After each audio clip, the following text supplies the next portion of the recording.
If you're looking to stop recurring charges on your Bank of America account, follow these steps to manage and cancel those transactions effectively. Step 1. Log into your account.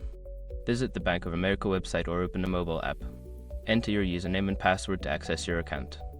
Step 2. Navigate to Account Activity. Once logged in, find the Account Activity or Transactions section. This area will show you all recent transactions, including any recurring charges. Step 3. Identify recurring charges. Scroll through your transactions to identify any recurring charges. Look for payments labeled as subscriptions, memberships, or automatic payments. Step 4. Cancel the subscription. For each recurring charge you wish to stop, follow the instructions provided by the merchant. This may involve logging into the merchant's website or contacting the customer service to cancel the subscription. Step 5. Monitor your account. After cancelling, keep an eye on your account for the next few billing cycles to ensure that the charges have stopped. If you notice any unauthorized charges, contact Bank of America immediately.